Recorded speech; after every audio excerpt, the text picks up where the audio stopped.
literally, I think the best description for John Fetterman is just a troglodyte.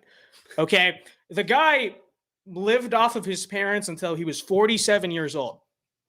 It's funny because John Fetterman in many ways is the vindication of everything that like boomer conservatives like to say about millennials or whatever, but it's like literally him. Okay, he didn't live off his parents until 18, 22, 30, even 47 years old. The guy's never worked a real job in his life. He's just a degenerate hippie communist, okay, is the truth. Now, on top of that, John Fetterman is a guy who claims to be something of a working class populist hero, but you take a look at the guy. Hopefully you guys have seen the way he dresses. I don't have a picture here. Every single time, it's like he has like that hoodie, right? The like champ. It's not even Champion. It's like this Walmart brand hoodie. All right, don't disrespect Carhartt. There's a lot of good people that wear Carhartt, but he makes it look pretty bad. Yeah, he does. Real. So apparently that's the attempt to like appeal to working class white Pennsylvanians. Like that's but you know, but here's the thing, right? Here's the thing. Vince, I know a lot of blue collar workers. My dad owns a contracting company. I've never seen one of them dressed like that. I'll tell you right now. Well, that's the thing, right? That's the thing. And to me, aside from any aspect of what, you know, John Fetterman believes or whatever, I find it the most insulting to the people of Pennsylvania. He literally thinks you're trailer trash. Like, that's the truth. That's what he thinks of the average Scranton working man or whatever, literally trailer trash, which so much wrong with that. Number one, the politically correct term is not trailer trash. It is Appalachian American. Okay. Get it right.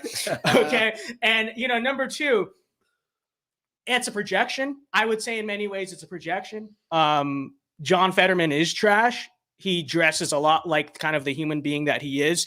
Again, lived with his parents till 47, totally useless, unfunctioning member of society, never even held a real job. Okay. So there you have that.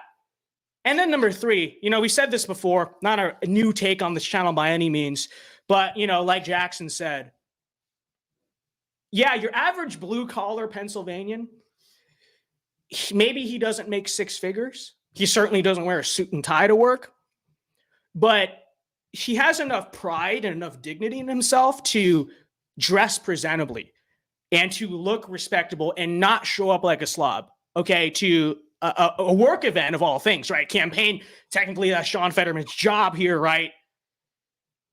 So there you have John Fetterman.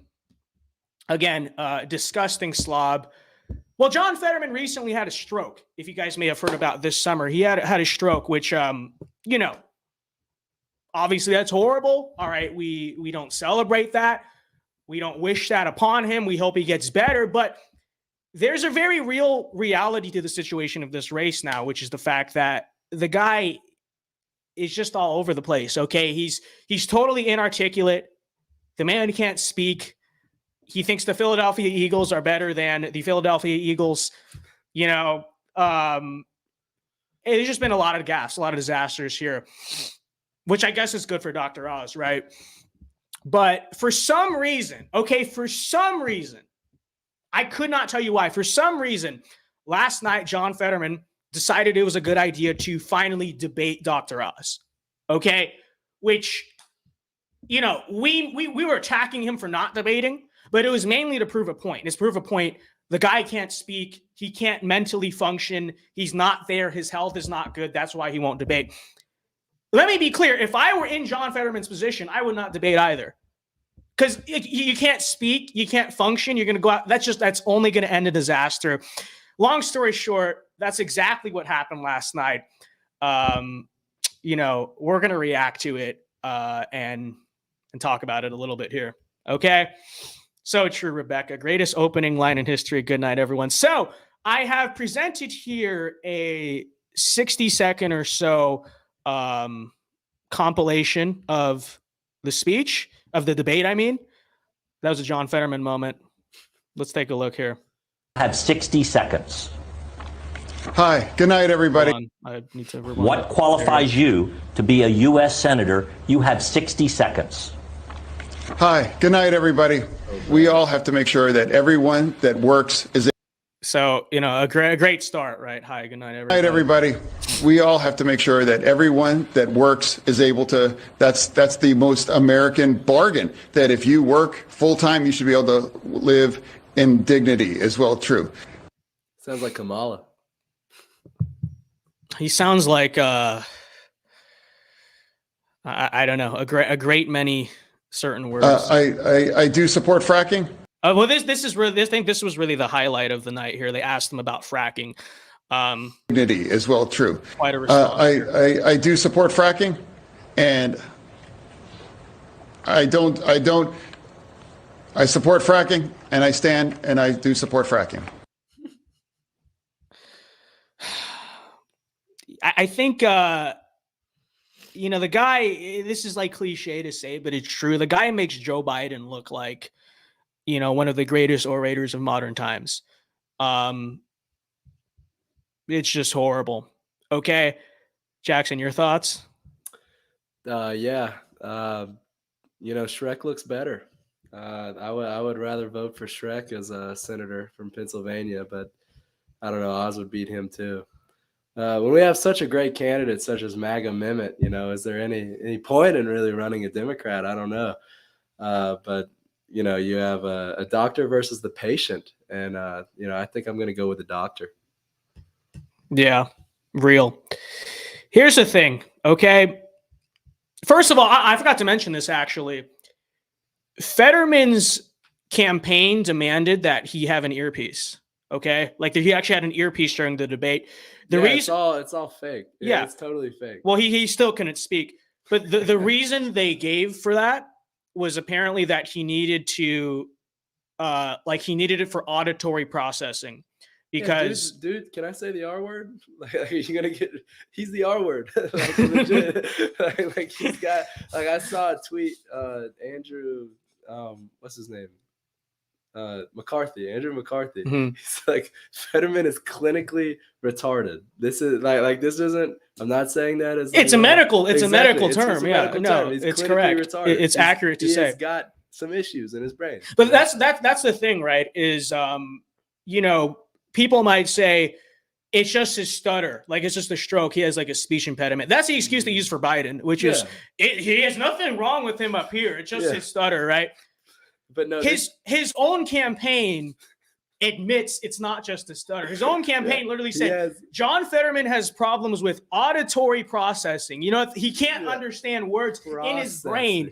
It's not a matter of he just can't get the words out. His speech is slurred. He's like Peter from the Big Burger Town episode of Family Guy, right? No, it's not. That's not what's happening. That's not. They literally admitted he lacks the cognitive function to understand words. Right, but he's supposed to be a senator apparently, and that's the thing, is that his supporters are just coping so hard. Like the cope you see from them is incredible. Oh, it's terrible. Oh, you're like against people with disabilities. Oh, so what? He can't spep. So what? A politician can't speak. They need to use words. So what? They need to. That's my senator. But. On top of that, number two, it's not just a matter of he can't speak. His own campaign is admitting. No, he does not have it up here to literally do it. You know what I mean? But anyways, got super chats here. I forgot to read Noah Boyd's chat earlier. Where is it? He said something like, "Let's go, Christ." I had it exactly right. Let's go, Christ is King. Thank you for the 10, Noah. Shout out Noah. And we got one from Andrew M right here who says, I thought Justin Trudeau Castro stutters a lot, but nothing.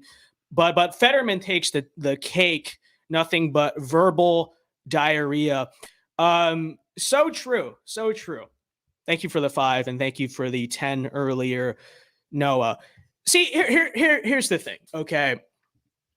I don't pretend like democracy, quote unquote, is some type of system that's anything other than a circus, because that's exactly what it is. Of course, a country of largely foolish people is going to create, foolish politics and whatnot in a democracy. But it's interesting because these are the people who worship the virtue of democracy so much. They think that the president is supposed to be some type of moral, cultural leader. And yet they're perfectly willing to elect a guy who does not have. Oh, my bad. The camera shuts off here. We got to figure out a way to fix that. Okay, it's very annoying. But anyways, here's a guy who does not have the physical or mental health to do it. Right. I mean, just look at the guy. You know what I mean? And the idea that this guy, like, you know what's one of the biggest things that causes strokes? High blood pressure. Okay. How is he going to handle the Senate? Yeah, like, how would he hypothetically Congress. handle this? Let's send him to Congress. Yeah. These are not revolutionary takes by any means. But when you look at the cope of his supporters on Twitter, it's just immaculate. Oh, no. And then, like, if you want to compare, like, you know, apples to oranges, I guess, because they're still not similar. Like, look at, like, Herschel Walker on our side. Like, he's, like, our, like, okay, like, this is, like, the candidate that's, like, kind of, he can't really speak very well. Not the best orator, but he can understand things. Yeah. Like, he doesn't have trouble listening to something. Fetterman's literally a doofus. Like, he has, like, 6-year-old capabilities. Like, it's a problem. It's a problem. Yeah, real.